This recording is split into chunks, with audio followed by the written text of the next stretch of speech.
This week, 2 celebrities have come forward and detailed the UFO encounters.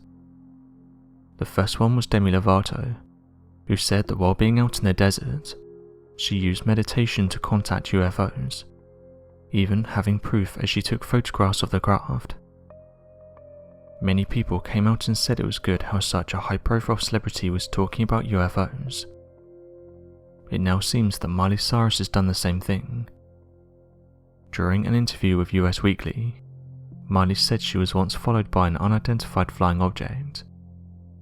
She said the following during the interview: "I was driving through San Bernardino with my friend, and I got chased down by some sort of UFO.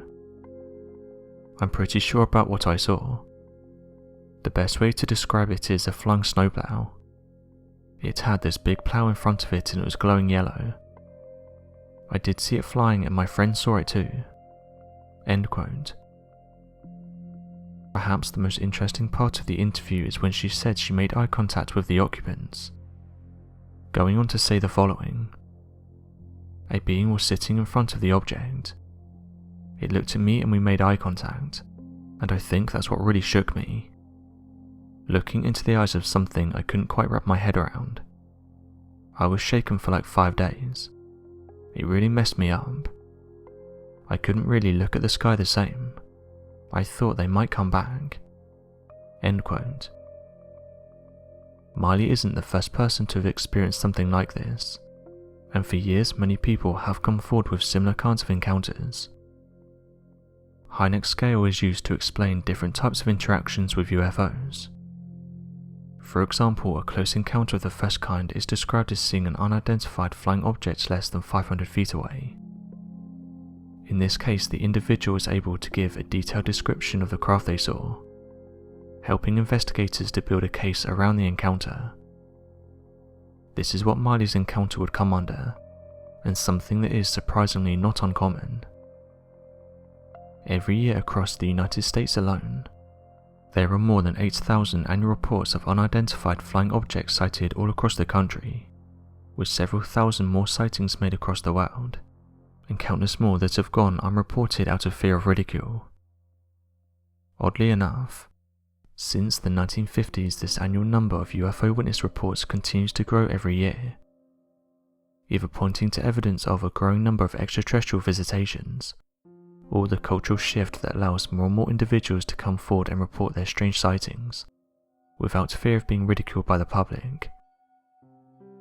A recurring theme surrounding that of extraterrestrial abduction stories is that many alien abductees are unaware of being victims of an abduction, until therapeutic hypnosis allows them to unlock repressed memories seemingly locked away from their conscious minds.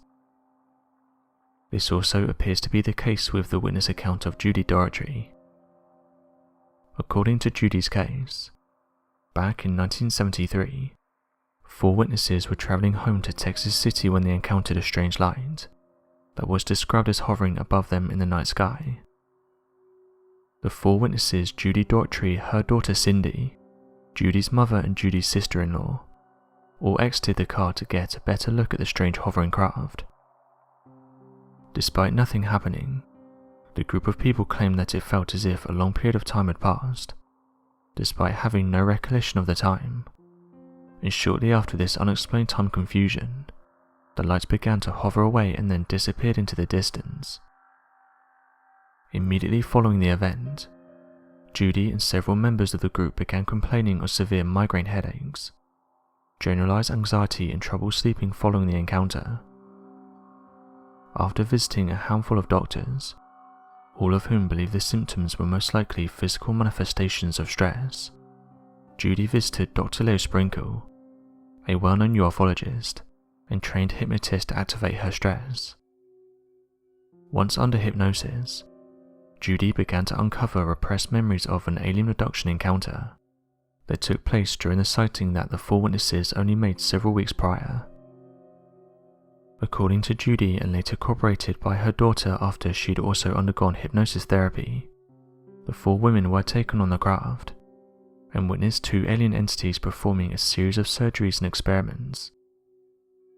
The event began as Judy claimed that while under hypnosis, she felt the impossible feeling of being in 2 places at once, as if holding conflicting memories of her standing outside the car and being taken up into the ship, as if the memories of her standing beside the car were implanted over her real memories of the abduction.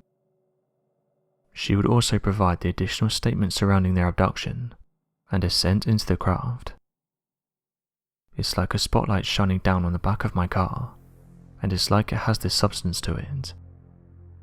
I can see an animal being taken up into this. I can see it squirming and trying to get free, and it's like it's being sucked up." End quote. The first experiment they witnessed was that of small entities cutting apart a cow and removing its organs for study. Throughout the experiment, the woman claimed that they would feel the thoughts and emotions of the small alien entities and could feel how robotic and inhuman they were. Judy herself claimed the alien creatures possessed no form of empathy and were merely curious creatures with no concept of emotional bias, not even showing emotion when it came to the pain screams of the bovine creature during its examination, causing her own fear to grow that the alien creatures were capable of far more sinister actions without a consequence.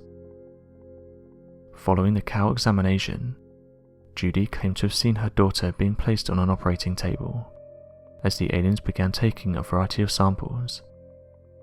However, Judy nor the daughter go into details about what they mean by this or what they witnessed, with her only statement being the following: "They don't listen, they just ignore me, and go about their work as if it's nothing. They don't seem to have emotions.